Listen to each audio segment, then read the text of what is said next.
ọmọ Yorùbá a kú oríire. Mo mú fídíò kan wá tí mo fẹ́ play fún yín nísinsìnyí. Ọmọ Yorùbá, àdúrà wa ti ń gbà, ó tiẹ̀ ti gbà ní kí n sọ, torí wípé ibi tí a fojú sí ọ̀nà ti gbabẹ̀. Ọmọ Yorùbá, mo kí yín kú oríire, nítorí wípé ọ̀rọ̀ tí mo fẹ́ sọ yìí ó jẹ́ ọ̀rọ̀ tó jẹ́ pé ọ̀pọ̀lọpọ̀ àwọn ènìyàn wọn rò pé ọ̀rọ̀ Yorùbá nation lè rí bẹ́ẹ̀ mọ́. Tẹ́ bá wo lọ wo bọ̀, tẹ́ bá wo lọ wo bọ̀, ẹ rí pé almost a lot of people wọ́n ti lose hope. Nǹkan kan wá ṣẹlẹ̀ lánàá èní yìí tó jẹ́ wípé ó jẹ́ kẹ́rù Ọlọ́run bá mi. Ó jẹ́ kí n mọ̀ wípé téèyàn bá ń ṣe nǹkan kan tí ó bá yé ṣe tó bá jẹ́ nǹkan dáadáa, nǹkan yẹn á padà bọ́ sí i. Mo fi Ọlọ́run bẹ gbogbo ẹ̀yin ọmọ Yorùbá káàkiri àgbáláyé, ẹ bẹ̀rẹ̀ sí ní comment section wípé ohun tí Dr. Ango Abdullahi ohun tó sọ yẹn la fẹ́, ohun tó sọ yẹn gangan la fẹ́, ohun tí àwọn ní ìpàdé táwọn àgbààgbà Fúlàní tí wọ́n ṣe gbẹ̀yìn, ohun tí wọ́n sọ yẹn gangan òun làwọn ọmọ Yorùbá fẹ́ ká pín. It's no longer a news ní gbogbo àgbáyé wípé àwa ọmọ Yorùbá fẹ́ lọ. Ǹjẹ́ mọ̀ táwọn àgbààgbà Fúlàní, ǹjẹ́ mọ̀ tí wọ́n wá ṣe nísìnyí? Ohun tí wọ́n ṣe yẹn pín sọ́nà méjì. Èmi sọ pé ó pín sọ́nà méjì torí pé ọ̀pọ̀lọpọ̀ géèmù táwọn kàbá yẹn ń play, mo fẹ́ lè sọ pé 70 to 75% to 80% ẹ̀ yé mi, pẹ̀lú according to my own personal opinion. Ìròyìn tẹ̀ wá lọ́wọ́ wípé àwọn àgbààgbà Haúsá wọ́n ń lọ káàkiri, wọ́n ń ṣe ìpàdé. Ẹ kàn gẹ́ẹ̀sì nǹkan tí pàdé yẹn lè jà lé lórí, ẹ gẹ́ẹ̀sì ní comment section. Mo bẹ̀ gbogbo wa nítorí gbogbo àwọn tí wọ́n ti rò pé kò sọ náà ní movement yìí mọ́, ẹ bá mi send fídíò yìí sí wọn. Ẹ jẹ́ kí wọ́n mọ̀ wípé kò sẹ́ni tó wà tí ò mọ̀ òtítọ́, kò sẹ́ni tó wà tí ò mọ̀ òtítọ́. Ohun tọ́pọ̀lọpọ̀ àwọn èèyàn wá ń jẹ, ohun tọ́pọ̀lọpọ̀ àwọn wèrè tó ń pera wọn ní kàbá yìí, ohun táwọn náà ń rí jẹ nínú ilẹ̀ Yorùbá, òun ló jẹ́ kó máa tẹnumọ́ wípé a ò ní pín láéláé. Ṣé mi sọ fún yín jọ́ kìíní àná? Mo ní Amẹ́ríkà ambassador tó Nàìjíríà tó lọ bá bàbá Ọbásanjọ́, mo sọ fún yín wípé ó ní nǹkan tó lọ bá wọn fún. According to nǹkan tá à ń gbọ́, nígbà tí mo kọ́kọ́ jáde tí mo pariwo fún gbogbo ayé wípé àwọn àjọ àgbáyé wọ́n ti rán àwọn 8 wá sílẹ̀ Yorùbá, ṣùgbọ́n àwọn 4 la gbọ́ update nípa wọn, tí mo dẹ̀ sọ fún yín wípé bàbá Ọbásanjọ́ jẹ́ kan náà àwọn tí wọ́n wá bá nígbà táwọn àjọ àgbáyé sọ wípé kí la fẹ́. Lẹ́yìn tí àwọn àjọ àgbáyé tó fún wa lórí ọ̀fẹ́ láti wá jókòó àpérò lóhun ta fẹ́, ìyẹn la sì ń yẹ̀wò lọ bọ̀, òkun la sì ń gbé yẹ̀wò lọ gbé yẹ̀wò bọ̀ kó tó di pé àwọn àgbààgbà Fúlàní wọ́n sọ ohun tó wà lọ́kàn wọn jáde. Ǹjẹ́ ohun tó wà lọ́kàn wọn ṣá? Kí n tó sọ ohun tó wà lọ́kàn wọn, màá kọ́kọ́ fi ọ̀rọ̀ kan fi ṣe example fún yín. Ó ṣeé ṣe kí gbogbo yín kan ti rí fídíò yìí, ọ̀pọ̀lọpọ̀ èèyàn dẹ̀ lè má ì tí ì rí. Ìdí nìyẹn tí mo ṣe máa kọ́kọ́ play ẹ̀ kí n tó lọ síbi tí mò ń lọ gangan. Now, ẹ jẹ́ ká bẹ̀rẹ̀ sí ní bira wa. Ọ̀pọ̀lọpọ̀ àwọn àgbààgbà Yorùbá, ǹjẹ́ wọ́n fẹ́ jẹ́ kí Yorùbá kúrò lóko ẹrú ṣá? Ṣé wọ́n fẹ́ jẹ́ ká kúrò lóko ẹrú? Torí kò yé mi. Mi ì mọ ìdí téèyàn ṣe máa jẹ oyè àwòdì tí ò ní lè gbọmọ ẹdìyẹ, kàmá tí wàá sọ pé ẹdìyẹ fúnra ẹ̀. Ohun táwọn bàbá tiwa nílẹ̀ Yorùbá, ohun tí wọ́n ń sá fún àwọn àgbààgbà Fúlàní wọ́n ti ṣe kódà wọ́n ti fi òǹtẹ̀ lù ú. Ṣebí gbogbo alágbọ́ lẹ́nu ọjọ́ mẹ́ta pé wọ́n ṣe closed door meeting after ṣe mọ̀ pé títí Yorùbá la gbọ́ pé wọ́n pé àwọn lọ́balọ́ba jọ àṣé kò ń ṣe àwọn lọ́balọ́ba nìkan lọ́pẹ́ kò kí ń ṣe àwọn lọ́balọ́ba ilẹ̀ Yorùbá nìkan ni wọ́n pè lẹ́nu ọjọ́ mẹ́ta yìí nísìn àwọn Haúsá náà ti ṣe tiwọn mi tí wàá mọ̀ tó bá jẹ́ pé àwọn Ìgbò lọ́wọ́ kọ́ ṣe káwà tó ṣe o àbáwọn náà tí wọ́n sì ń bọ̀ wájú irú nǹkan tí àwa Yorùbá ṣe kọjá tá fi pariwo lé àwọn bàbá wa wípé wọ́n fẹ́ tún wa amalgamate ni wọ́n ti ṣe irú pàdé yẹn nílẹ̀ Haúsá ó ṣọ̀kì yín ó ṣọ̀kì èmi náà ó yá èmi náà lẹ́nu ohun tó wá sọ nínú pàdé yẹn ló wá jẹ́ ohun tó yà mí lẹ́nu o bí mo ṣe ń bá yín sọ̀rọ̀ yìí àwọn àgbààgbà Haúsá gan ti sẹ́ndì signal sí àjọ àgbáyé wípé tó bá máa tú kó tú àwọn ṣe tán tá a bá máa pín káyé dún mọ̀wúrú mọ́ àwọn mọ́ wọ́n ní tẹ́lẹ̀ làwọn máa ń bẹ̀rù àti dá dúró wọ́n ní ṣùgbọ́n nísìnyí àwọn ti ṣe tán tó bá ti yá ọ̀rẹ́ wa ó ti yá eégún tiwọn èyí jẹ́ àwọn ọ̀rọ̀ tí àwọn àgbààgbà Haúsá sọ tó fi ránṣẹ́ sí àjọ àgbáyé ẹ̀rẹ̀ má gbàgbé mo ní a gbọ́ pé I was not there allegedly a gbọ́ wípé wọ́n ti kọ́kọ́ lọ bá Secretary General United Nations tí àwọn yẹn lé wọn bí ajá lẹ́yìn tá a kọ́kọ́ gbọ́ páwọn UK náà ti lé wọn gbà kan nísìnyí báyìí fúnra wọn ìròyìn tẹ̀ wá lọ́wọ́ wípé wọ́n ti fúnra ara wọn sọ fún àjọ àgbáyé wípé àwọn gan o àwọn ń lọ ó pín sọ́nà méjì kẹ má gbàgbé ó pín sí ọ̀nà méjì alákọ̀ọ́kọ́ nínú kó jẹ́ wípé wọ́n fẹ́ fi dún mọ̀wúrú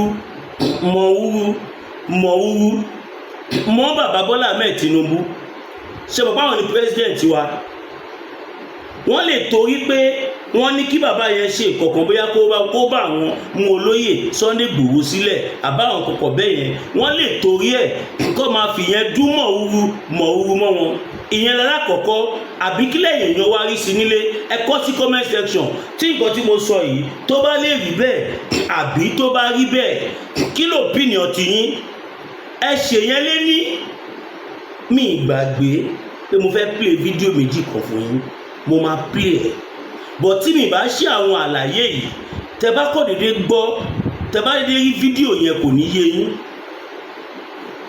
ọ̀pọ̀lọpọ̀ a máa ní ẹ no must be tẹ́yìn náà bá wò dáadáa ẹ rí pé must be tìsín no evidence no video ni no evidence no video ọ̀rọ̀ tí mo ti ń sọ àwọn ọ̀rọ̀ tó jẹ́ pé a ti rí ẹ̀rí kan méjì tàbí mẹ́ta tó fìdí ẹ̀ múlẹ̀ ni tẹ́bàdẹ̀ wò gbogbo àwọn ọ̀rọ̀ tí mò ń sọ yìí tó pọ̀ jù ń bẹ́ẹ̀ àwọn èèyàn máa ń padà sọ ohun tó jọ mọ́ bẹ́ẹ̀ tàbí tí kí wọ́n ti kọ́kọ́ sọ kábọ̀ sí bọ̀ sí eléyìí àwọn èèyàn lè ti gbọ́ o ṣùgbọ́n mo fẹ́ lè sọ pé ní tí rẹ̀ ni tó gbé jáde mo ti fọ́ everywhere látìgbà tílẹ̀ tí mọ́lẹ̀ ni mo ti ń fọ́ orí social media tí mo ti ń wò kí n tiẹ̀ bá pàdé kó tó di pé mo wá rí fídíò méjì mo ní nǹkan méjì ló lè fà káwọn Haúsá sọ nínú kó máa fi dẹ́rù ba bàbá Tinubu torí ó mọ̀ pé bàbá Tinubu gbogbo ọ̀nà ló ń wá láti fi padà sí orí presidential seat yẹn ní ẹlẹ́kejì ó lè má dénú àwọn Haúsá pé àwọn ń lọ kó fẹ́ fi já Tinubu láyà àti gbogbo àwọn olóṣèlú ilẹ̀ Yorùbá tó ń jẹ mùlá tó sọra wọn di kọ̀rọ̀jọ́gbọ́n sí wa lọ́rùn táwa ọmọ Yorùbá gbé wọn sórí ẹṣin tó sọ pàkọ́nù tí wọ́n wá bẹ̀rẹ̀ sí ní lùlù bámbám ni mo yó àwọn òmò bíbí ń pọmọ ẹnì kọ̀ọ̀kan ẹlẹ́kejì ó dẹ̀ lè jẹ́ pé wọ́n mì ní ẹ̀jẹ̀ níwúlì torí ìdíwé tí wọ́n fi sọ̀rọ̀ yẹn ó wà press release yẹn ó wà very very very very powerful wọ́n sọ lọ́nà tó jẹ́ pé wọ́n ì tí ì sọ rí. Wọ́n ní kíákíá kó pín àwọn káwọn máa bá tiwọn lọ.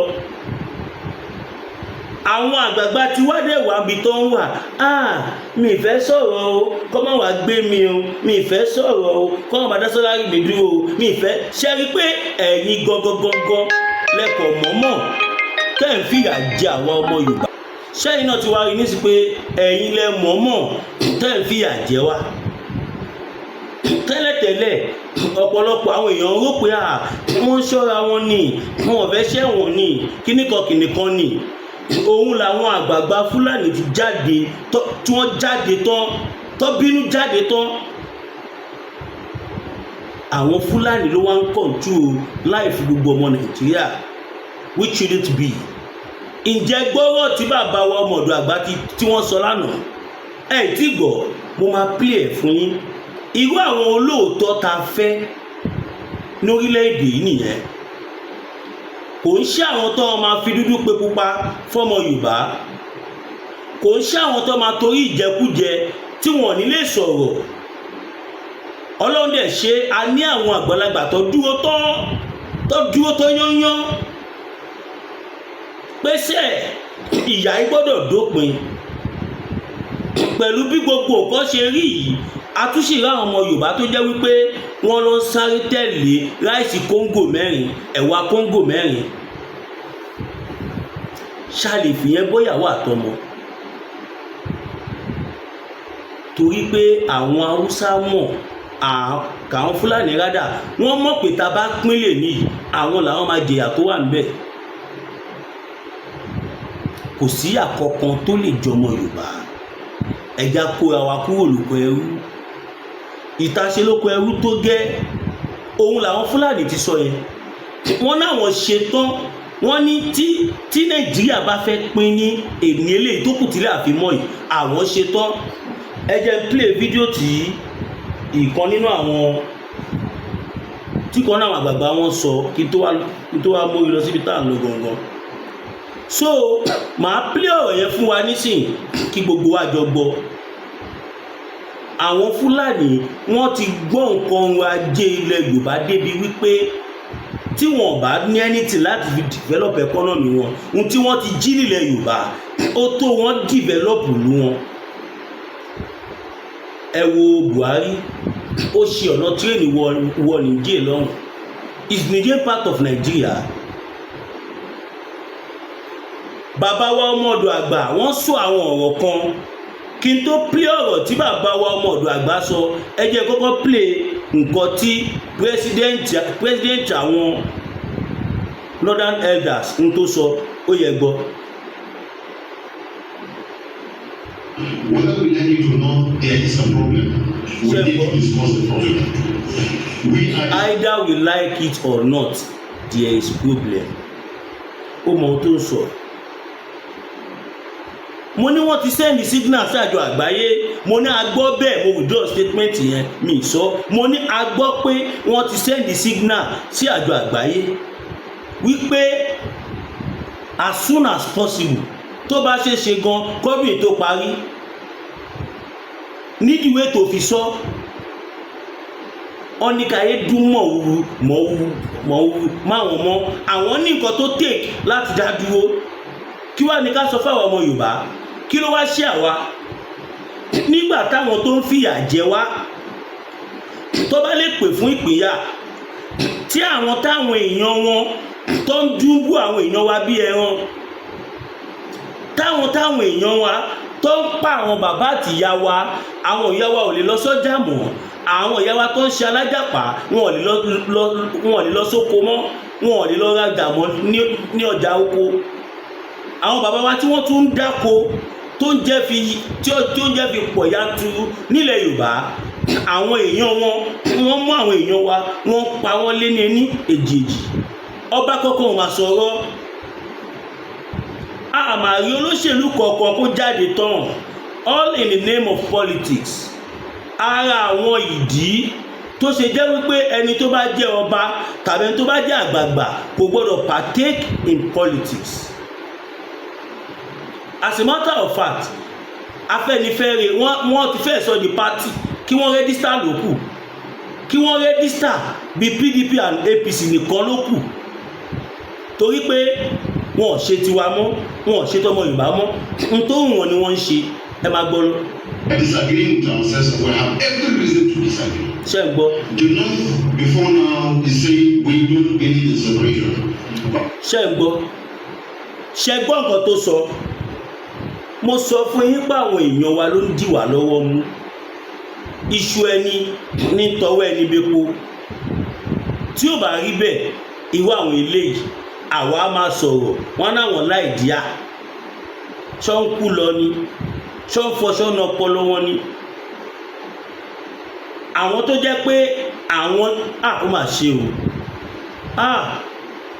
ó mà ṣe o, màálù wa kú sí ìlú àìlọ́bẹ. Bíyà ńlá bá gbé ní sọ́lẹ̀, kékeré á tún máa gun orí èèyàn.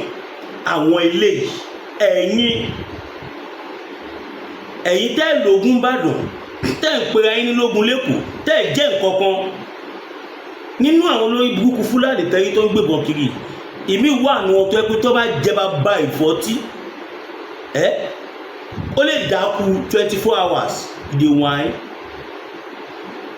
Kàwọn tó jẹ́ pé wọn gbọ́dọ̀ fún èèyàn ní kọ̀rẹ́ẹ̀tì fọ́tí lẹ́gbẹ̀ẹ́ wọn kọ́ ọ̀ máa tọ̀ sára. Wọ́n wá sọ́ra wọn di bàbàrà torí wọ́n mọ̀ pé àwọn níbàkọ̀. Wọ́n mọ̀ pé kò sí ìkọ́ táwọn ò bá ṣe, àwọn ò bá pààyàn àpagbé ni. Mind you, àwa ọmọ Yorùbá tásìkò bá tó a máa bèrè kú tó pa lágbájá. Mo fẹ́ jẹ́ kí everybody lọ níyẹn lọ́kàn. Mi ò dẹ̀ rò pé bí wọ́n ṣe sin bàbá yẹn, èmi rẹ̀ bí ẹnìkan inú mi ò dùn sí. Bọ́ ṣe pa bọ́ ṣe lágbájá inú mi ò dùn sí. Torí pé ó jẹ́ kí àwọn àgbààgbà ilẹ̀ Yorùbá dìde kó make sure pé wọ́n ró òkú yẹn ni. Òkú tó yẹ kó ró kí wọ́n tó tì bọ̀lẹ̀. Káṣírí wá bẹ̀rẹ̀ sí ní tú lọ́lọ́kan òjọ̀kan. Anything tí ó bá ti wá látọ̀dọ̀ àwọn Fúlàní báyìí nǹkan tí ò dáa ni. Kó má dà bí pé ẹjọ́ mi pọ̀ ká tó gbọ́kọ̀ tó mọ̀dọ̀ àgbà sọ ká kọ́ gbọ́ títí máa iná. As I'm standing, I'm telling you that if there's going to be separation tomorrow, the North is ready for it. Ṣé ń gbọ́? If there is going to be a separation tomorrow, lóòótọ́ ẹ lè máa wọ pé fídíò yìí pé kò yẹ̀ṣẹ̀ jáde, ó ní nǹkan tí mo fẹ́ fàyọ bẹ̀ fún ká máa pín lọ́la kò ṣe. Let's go our other ways. Ṣé ń gbọ́? Let's go our different ways. Then what is stopping us? Yorùbá ti sọ pé àwọn ń lọ. Ìgbò ti ń pariwo látọdún yìí pé àwọn ń lọ. Àwọn Fúlàní tí wọ́n ń jẹ wá níyà tó ń fojú wa rí rédèrèdè, àwọn kan sọ pé àwọn ṣetán. Then who is stopping us? Ta ló stop wa? Báwo ni Yorùbá ṣe dá tó kó jẹ́ orí bàbá Tinubu tó jọmọ Yorùbá ní ìlú yìí ti máa pín? Á wà nùtọ̀ páwọn lọ pín Nàìjíríà. Ó máa wà nùtọ̀ páwọn ni wọ́n jẹ́ kí Ìgbò gba òmìnira. Ó máa wà nùtọ̀ páwọn ló jẹ́ káwọn Fúlàní náà káwọn Haúsá náà gba òmìnira. Ilẹ̀ Yorùbá ò ní gbàgbé wọn. Nǹkan ẹyọkan yẹn lásán, gbogbo nǹkan tẹ́nibọ̀dì lè ti máa sọ nípa wọn láti bẹ̀rẹ̀, ó máa erase everything. A wá sọ wọ́n di mẹ̀sáyà. Ẹja máa gbọ́ lọ, ó máa ṣe o ọmọ Yorùbá. Do this with all sincerity.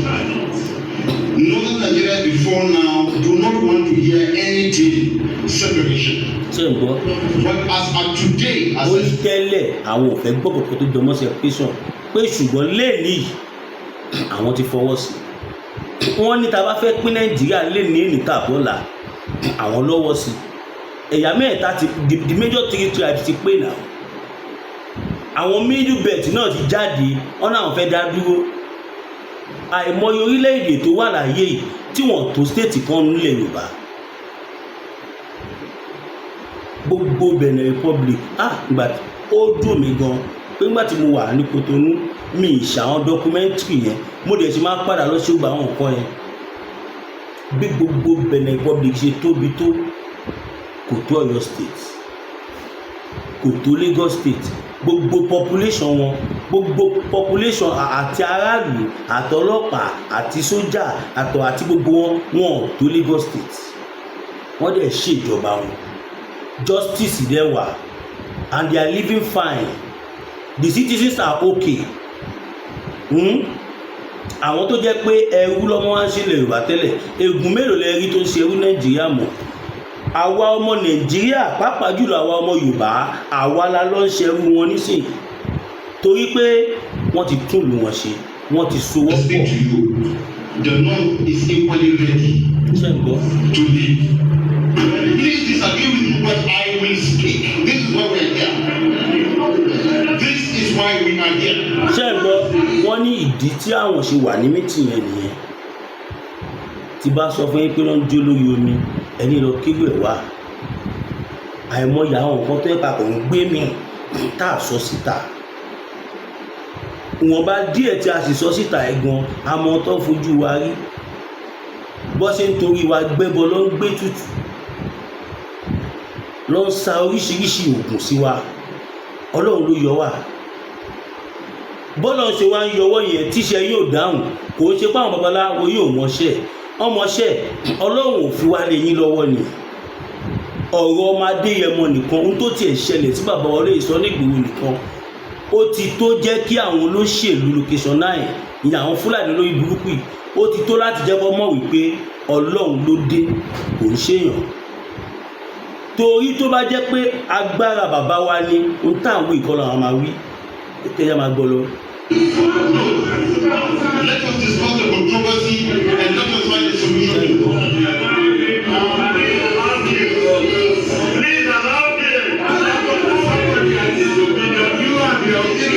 This is why we are here. If you disagree with me, come up and give your position.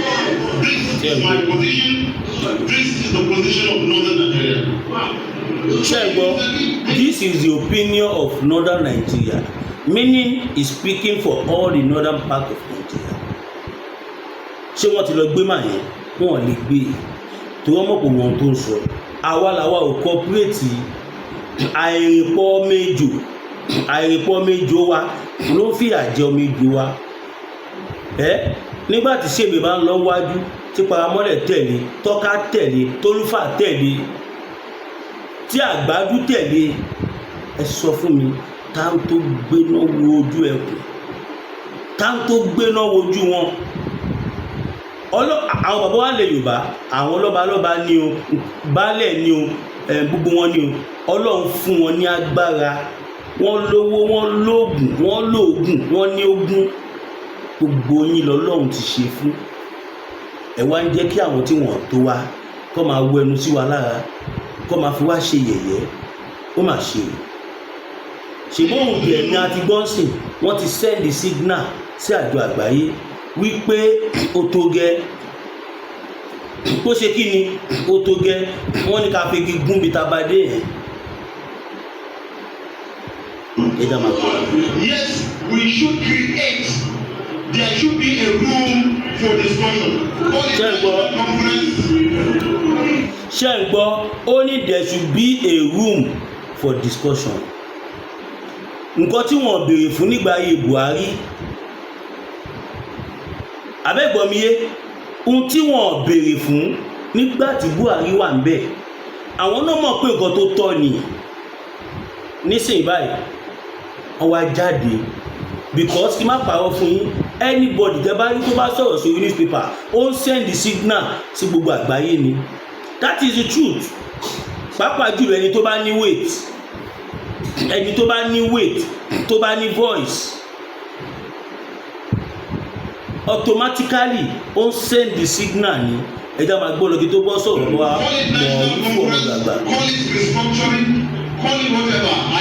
ṣe rí i pé ara ìdí tí wọ́n ṣe fẹ́ fún wọn ní restructuring látijọ́ ìlú yẹn ó sọ ó ní if you like call it whatever you like call it reformation wọ́n nígbàgbọ́ pé tá a bá ti gba restructuring pé a ti wà ní Yorùbá nation ara ìdí tí wọ́n ṣe fẹ́ fún wa ní restructuring nìyẹn àwádẹ́ ti sọ fẹ́yìn bàbá wa nísìn wípé ọ̀rọ̀ tó wà ńlẹ̀ yìí ó ti kọjá ọ̀rọ̀ restructuring ẹja máa gbọ́ tó kí wá pẹ̀lẹ́ o ní àtìgbà tí mo ti ń gbọ́ táwọn àgbàgbà ilẹ̀ Yorùbá ń sọ̀rọ̀ ọ̀rọ̀ tí bàbá wa ọmọ ọ̀dọ̀ àgbà sọ tó sọ yìí ó mórí mi wú ó jẹ́ kí n wà proud of ẹja máa gbọ́ lọ. Call it national conference, call it restructuring, call it whatever. I agree that we should come to a round table and discuss Nigeria and discuss the way forward for Nigeria. I agree that we are disagreeing. I agree that there's a problem. ṣé ẹ gbọ́ ó lóun agree pé problem wà òtítọ́ ọ̀rọ̀ ni àwọn ojú ni kó tó di pé máa lọ sọ́dọ̀ bàbá wa ọmọ ọ̀dọ̀ àgbà tó ẹja sáré gbọ́rọ̀ yẹn máa fàásì ẹ̀kẹ́ lè ti gbọ́ tán. wà á sọ nínú Aláròyé ọ̀sẹ̀ yìí. ẹ máa gbọ́ o. níbo làwọn aṣáájú ti wá wà nílẹ̀ Yorùbá o. ṣé ẹ gbọ́. bó bá jẹ́ bí nǹkan ṣe wà yìí ni àlàáfíà kò lè sí ní Nàìjíríà o. èpè kọ́ ó ṣe rí gan-an ni. wọ́n ṣe sọ. bàbá wa Ọbáfẹ́mi Awólọ́wọ̀ níbi tó bá wà ilẹ̀ rere ni o. òun ló sọ̀rọ̀ kan nígbà kan. ó ní nínú ilé tí wọ́n bá kó ajá sí tí wọ́n ti ń sìn wọ́n bí wọ́n bá ju egun ẹran mẹ́ta sílẹ̀ fún ajá mẹ́rin àlàáfíà kò ní sí nínú ilé àwọn ajá bẹ́ẹ̀. Exactly. ariwo burúkú ni àjọyẹ kò dùn bí ẹnìkan kò bá ní lọ́wọ́ níbi tí àwọn kan bá ti ní tí àwọn míì kò ní ìjà ló máa ń gbẹ̀yìn. bẹ́ẹ̀ni. ṣé ẹ mọ̀ pé mo ti sọ ọ́ ti pẹ́ orílẹ̀-èdè tàbí ìlú tó bá jẹ́ ìrẹ́jẹ làwọn èèyàn ibẹ̀ ń ṣe fúnra wọn. ṣé ń gbọ́. tí àwọn kan rí àwọn tó kù jẹ kò sí bí ìlọsíwájú ṣe máa wà kò sì sí bí àlàáfíà ṣe máa jẹ́ tàwọn èèyàn ibẹ̀. orílẹ̀-èdè Nàìjíríà orílẹ̀-èdè ìrẹ́jẹ ni o. kí ló sọ yẹn. sọ pé àlàáfíà ṣé mi mo sọ. ní Nàìjíríà nìyẹn mo ti sọ títí pé àwọn Haúsá Fúlàní rí àwọn ẹ̀yà tó kù jẹ. bí ìrẹ́jẹ yóò bá sì dópin Nàìjíríà ò lè tòrò bí Nàìjíríà kò bá tòrò ìlọsíwájú kan kò lè dé àwọn kan máa fọdún wé ọdún náà ni. bẹ́ẹ̀ni. nígbà tí mo wo ìpàdé tí àwọn aṣáájú ilẹ̀ Haúsá ṣe lọ́sẹ̀ tó kọjá lọ́hùn tí gbogbo wọn kóra wọn jọ wá sójú kan náà. bẹ́ẹ̀ni. tí wọ́n sọ̀rọ̀ níbẹ̀ tí kò sẹ́nìkan tó jiyàn tàbí tó ní kì í ṣe bẹ́ẹ̀ mo mérí títí. kí ló dé tí mo fi mérí nítorí àwa kò ní àwọn èèyàn bẹ́ẹ̀ nílẹ̀ Yorùbá tiwa ni. ẹgbẹ́ wo ló fẹ́ sọ̀rọ̀ fún Yorùbá bẹ́ẹ̀? lóòótọ́ ìjókòó tí àwọn èèyàn náà wá jókòó kò dára fún Nàìjíríà àti ìlọsíwájú orílẹ̀-èdè wa àmọ́ nígbà tí wọ́n ní nǹkan láti gbà tí wọ́n ní ìjà láti jà gbogbo wọn parapọ̀ lẹ́ẹ̀kan náà. bẹ́ẹ̀ni. kò sí olórí kórí ọmọ àlè kan tó gbàgbọ́dì kò sí ẹni tó ní òun lòún kàwé ju gbogbo ayé lọ tàbí pé láyé àgbáyé lòun bàbá yìí ọ̀rọ̀ tí wọ́n sì sọ ní ìgbìmọ̀ àpàṣẹ orílẹ̀-èdè náà tó kù lé nítorí lẹ́sẹ̀kẹsẹ̀ lóhun tí wọ́n sọ ti di àṣẹ. ṣé ń gbọ́. ìgbìmọ̀ àpàṣẹ ilẹ̀ wa ti sọ fún Bọ́lá pé ohun tí àwọn èèyàn yẹn sọ náà ni kò ṣe kò gbọ́dọ̀ ṣe nǹkan míì. ṣé ń gbọ́. kò gbàtán. gbàlódé àwọn ọlọ́pàá pàṣẹ. kí ni wọ́n wá fẹ́? wọ́n ní Bọ́lá gbé àbádòfin kan lọ sílé ìgbìmọ̀ ohun tó wà níbẹ̀ kò tí àwọn lọ́rùn. lórí tax. àwọn kò sì fẹ́ kíkí náà ní òfin. ohun tí wọn kò ṣe fẹ́ kó di òfin ni pé tó bá dòfin bẹ́ẹ̀ nǹkan máa yí padà fáwọn ni. àwọn èèyàn yìí rò pé ayé àwọn máa bàjẹ́ bí kí náà bá ṣe bẹ́ẹ̀ lórí òfin ni. nítorí bẹ́ẹ̀ ni wọ́n ṣe kóra jọ sójú kan wọ́n jáde lẹ́ẹ̀kan náà pẹ̀lú ohun kan kò sì sí ohun tí ẹnìkan lè ṣe sí i bí wọ́n ti jáde tí wọ́n sọ̀rọ̀ yìí kò sí ìjọba kan kódà kì í ṣe ìjọba bóyá yìí ló máa dá àṣẹ tí wọ́n bá pa kọjá. bẹ́ẹ̀ni. àfi ìjọba tó bá fẹ́ wú. báwọn ọlọ́pàá ṣe. kò sì sóhun tó fà á ju pé àwọn tí wọ́n jáde yìí àwọn aṣáájú gbogbo tí wọ́n ní nílẹ̀ Haúsá nìyẹn. ẹ jọ mo fast ẹ̀yin tẹ́ bá fẹ́ fún fídíò yẹn kẹ́pẹ́ mi so màá ṣẹ̀ṣẹ̀ WhatsApp fún yín tàbí kí n so líǹkì fans group mi mo fẹ́ kẹ́ sáré gbọ́ àárín ẹ jọ. báyìí kò sí kinní kan tẹ́nu Yorùbá kò lé lórí kódà títí lójú okú nígbà táwọn Fúlàní gbógun ti wà nílẹ̀ yìí tọ́jọ́ sí Bọ́lá tó ń ṣe ààrẹ wa báyìí wà nínú àwọn tí wọ́n fi ọ̀rọ̀ ẹnu àti ìṣe wọn ti Fúlàní lẹ́yìn àbí ṣe Bọ́lá yìí ni wọ́n pa ọmọ bàbá tó wá ń bi wá pé báwo la ṣe mọ̀ pé fúlàní ni ṣé ń gbọ́ níbo la ti rí màálù wọn ṣé ń nígbà gbọ́ tí wọ́n sì padà rí àwọn fúlàní náà má ṣe bọ́lá wà níbẹ̀ kò wí kíní ọmọ ó ti sọ̀rọ̀ tó fẹ́ sọ Ó ti fi bá ó sì ti fọwọ́ ẹnu ẹ̀ bá ti Yorùbá jẹ́ ọ̀pọ̀lọpọ̀ nǹkan ló wà ní kábíyèsí nílẹ̀ ilẹ̀ tí Yorùbá lè béèrè lọ́wọ́ ìjọba bí àwọn ará ilẹ̀ Haúsá ti kó ara wọn jọ tí wọ́n béèrè wọn tí wọ́n fẹ́ yìí ọ̀pọ̀pọ̀ ní Yorùbá náà lè béèrè àwọn tó ti ń fìyà jẹ báwo wọn ló fẹ́ béèrè kódà èyí táwọn Haúsá yìí béèrè àwọn Yorùbá lọ́rọ̀ táwọn náà lè sọ sí bí àwọn ti jáde yìí táwọn Yorùbá náà bá kó ara wọn jọ ní gbogbo. ẹ wo ọ̀pọ̀ òrùka gbọ̀n káfẹ́fẹ́ ní gbé lọ náà gbogbo ala ti rí nǹkan tó ṣẹlẹ̀ tí mo lè mọ̀ pé inú gbogbo wa máa dùn sí i àwọn àgbà Fúlàní ti send the signal ṣáàjò àgbáyé pé ó tó gẹ́ wọ́n ti fi òpin wọ́n ti fi gígùn náà mo bẹ̀ ògbó yín gẹ́gẹ́ bí mi máa ń sọ pé studio project wa equipment afẹ́rà we are still on it kẹ́ má jẹ́ kójú tì mí ẹ dúró tì mí kẹ́ support mi a fẹ́ kúrò níbi tá a wà yìí ká fẹ́ relocate ká ní the support yín nígbà tí a lọ nábi tí a fẹ́ lò ibòmíì wà gbígbà tá a ṣẹ́ gbowó yẹn fún gbígbà bẹ̀rẹ̀ nìkan ó ń lọ ìkan 1.5 ìkan 2 million ìkan 1.2 ó ṣáàjò oríṣiríṣi gbogbo àrùn náà la mọ̀ nǹkan tí rẹ́ǹtì lè sọ nísìn ẹ̀dẹ̀ mọ̀ pẹ̀lú iṣẹ́ tá à ń ṣe àkọ́ lè gba anywhere kó láwọn ibi tá a lè gbà for security reasons a dẹ̀ tún sọ fún yín pé àwọn iṣẹ́ tá à ń lò a need the professional mic a need the router tó wà òkè a need the mixer standard generator kẹ́yìn náà wo ọjọ́ yìí tí mo ṣe program lọ́wọ́ tí wọ́n paná tó yẹ kí mi ẹ̀ṣẹ̀ do after about 11 hours mi ẹ̀ṣẹ̀ wá rí fídíò yẹn gbé jáde now a fẹ́ get standard drone desktop a fẹ́ ra big studio table a lè fẹ́ ra oríṣiríṣi àwọn kan náà mọ́ níta fẹ́ kò ṣùgbọ́n náà màá lè fẹnu sọ jáde a ní ìdí àwọn kẹ máa wò wá ní ìwọ̀n ẹ lè fún wa super sticker fi encourage wa kẹ lè fún wa ní super chat ẹ lè join membership wa ẹ lè ṣe kí ni ẹ lè support wa financially sórí GT bank account mi tó jẹ́ 02141687040 02141687040 GTB Williams Olúwatósìn èmi ọmọ yín náà ni tí o gba mọ̀ sí Mass BTV aka Mass Gloria for the Good Leaders aka Alogun Masika aka Mass Gloria for the Good Leaders Odo Agbowa kò ní gbọ́dọ̀lẹ̀ I love you all ẹ bá wa pín ẹ like ẹ comment ẹ share fídíò yìí fún gbogbo àwọn tí wọ́n ti òpó ti tán fún Yorùbá Ìgbòho òòṣà Ìgbòho òòṣà Ìgbòho òòṣà iṣẹ́ yẹn tẹ̀síwájú ó bàbá dámì mo tún fàsìkò yìí kí bàbá wa emeritus merited intelligent professor Adébánjí Akíntóyè the oracle of our time and also our representative God bless you daddy.